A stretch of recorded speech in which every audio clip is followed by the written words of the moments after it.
Partie 4. La croix n'a-t-elle rien changé? Je ne me fatiguerai pas de vous redire que la plus grande chose est de marcher dans l'amour. Car à quoi sert la nouvelle alliance si je ne marche pas dans l'amour? Elle ne fait alors aucun sens. Bien des personnes me posent des questions ou agissent telles que si la croix n'avait absolument rien changé. Ou alors la question revient toujours. Pourtant, c'est Jésus qui a dit ceci ou cela. Pour moi, il fut très important que je comprenne que tout a changé au travers de la croix. La manière dont je suis en route avec Dieu, la façon dont Dieu est en route avec moi, la manière dont je suis en route avec ceux qui me côtoient. Vraiment, absolument tout a changé. Ma vie chrétienne a totalement changé au travers de la croix. Si nous ne prenons pas garde, nous arrivons en conflits intérieurs. Car nous croyons que tant que c'est Jésus qui a dit quelque chose, cela suffit. C'est la vérité absolue. À cela, il n'y a rien à vouloir changer. Et puisque Jésus l'a dit, alors ceci est valable. J'explique toujours aux personnes, regarde, au travers de la croix, tout a changé. Il n'y a plus rien de semblable qu'avant l'œuvre accomplie de la croix. Lorsqu'il s'agit du passage, par exemple, de Matthieu 7,7, les gens essayent de me convaincre de « Jésus a donc dit, mais demandez, cherchez, frappez, et l'on vous ouvrira. » Certaines personnes ont prêché sur ce passage en disant que cela voulait dire « supplier Dieu dans la prière, et si nous supplions assez longtemps, et ne recevons aucune réponse de Dieu, alors nous devons commencer à chercher. Cela veut dire que nos prières s'intensifient. Et si malgré tout cela, il n'y a encore toujours pas de réponse, alors nous devons frapper. Donc en plus de ce que nous avons déjà fait jusque-là, il nous faut aussi encore jeûner. Alors il y aura une réponse de Dieu.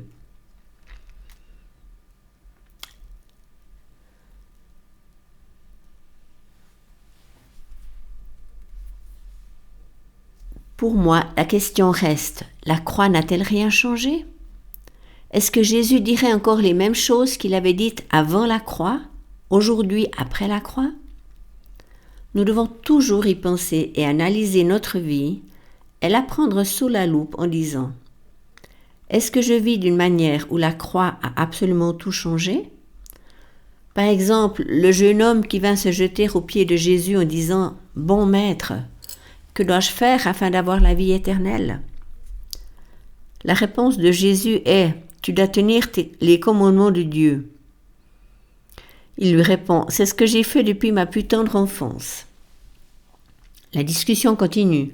Jésus lui dit « Dans ce cas-là, vends tout ce que tu as et distribue-le aux pauvres. » Écoute-moi, si aujourd'hui le même jeune homme venait au même endroit vers Jésus et lui posait la même question, alors Jésus ne lui dirait pas la même réponse aujourd'hui. Tiens tous les commandements. Jamais de la vie il ne dirait cela. Pourquoi? Car la croix a tout changé. La manière et la façon de me tenir devant Dieu, la façon de me présenter devant lui, voilà tout ce que la croix a changé.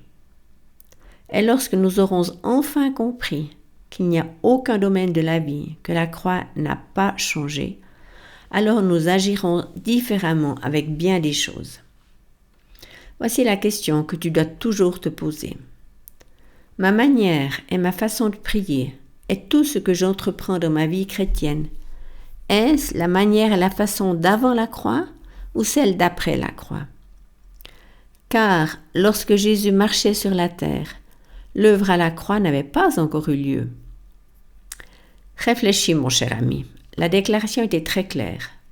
Matthieu 11,12 dit « Le royaume des cieux a été violemment combattu. Des hommes violents ont essayé de s'en emparer. De force, elles l'ont saccagé. » Dois-tu aujourd'hui encore être violent afin de prendre le royaume de Dieu à toi? Bien entendu que non. Parce que la croix a tout changé. Et qu'a-t-elle changé?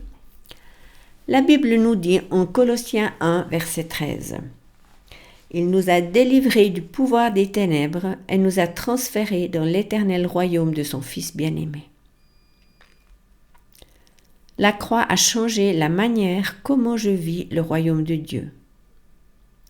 Et même si je me pose toujours la même question, est-ce que je pense, j'agis, je fais, je parle d'une manière telle que la croix n'ait changé qu'une chose, à savoir qu'elle me permette d'aller au ciel?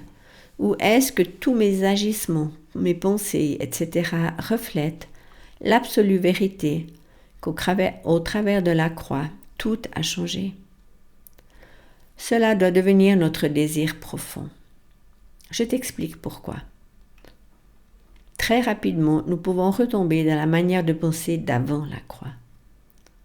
Au début, lorsque j'enseignais que notre manière de prier avait totalement changé après la croix, les gens eurent bien de la peine à accepter. Il y a des pasteurs qui sont venus vers moi et ils disaient « Reinhard, j'ai écouté ton enseignement sur la prière durant mon temps en présence de Dieu. Alors, je ne sais maintenant vraiment plus que dire et que prier. Je suis assis là et je n'ai absolument aucune idée de ce que je dois dire, ni de ce que je peux demander à Dieu. En théorie, c'est bien beau, mais en pratique, que dire ?» Je répondis donc à ce jeune pasteur, « N'est-ce pas triste? Tu sers Dieu, tu devrais aider les gens à se rapprocher de Dieu. Mais toi, tu n'as rien à lui dire dès que tu cesses de demander, de supplier, de bringuer. » Imagine-toi, dans une relation de couple, si tu ne sais pas parler à ton conjoint, ou bien si tu sais lui parler seulement lorsque tu dois le supplier pour quelque chose, alors cela serait une vie de couple vraiment bien triste et pénible. Et ce mariage serait condamné tôt ou tard à l'échec. De cette manière, le conjoint se sent abusé, n'étant seulement là que pour le besoin de l'autre, sans intimité et sans amour. Quel triste mariage. C'est pourquoi, mon cher ami, lorsqu'il s'agit de la vie chrétienne, nous ne pouvons pas prendre ce qui était en compte avant la croix. Si je réfléchis au nombre d'enseignements qui sont basés sur ce qui s'est passé avant la croix, des histoires de l'Ancien Testament sont prises, puis il y a des doctrines basées là-dessus. Il y a tant de structures de conduite, d'enseignements pour les églises qui sont construits sur les principes de conduite d'avant la croix. Puis il est dit, mais regarde justement Élie, Élisée, toute cette onction. Un homme de Dieu doit posséder une telle onction afin de servir Dieu. Tout cela me secoue, mes chers amis. La croix a vraiment tout changé. En d'autres termes, dans ma vie chrétienne, dans mon quotidien, dans mes contacts avec Dieu et avec d'autres personnes, avec n'importe qui, dans la vie chrétienne, plus rien n'est pareil à la façon de vivre d'avant la croix. Après la croix, je n'aime pas par devoir, mais j'aime car j'ai d'abord été aimé. Je ne pardonne pas parce que je suis obligé de pardonner, mais parce que Christ m'a d'abord pardonné. Ce qui revient à dire que tout a changé au travers de ce que Christ a accompli à la croix. La manière d'aimer, la manière de pardonner, la manière de comment je me comporte avec d'autres personnes, dans ma confiance aux finances célestes. Est-ce que je dois encore convaincre Dieu de m'aider financièrement? Non. Pourquoi pas? Car la croix a tout changé. Ceci est une expression de l'amour infini de Dieu.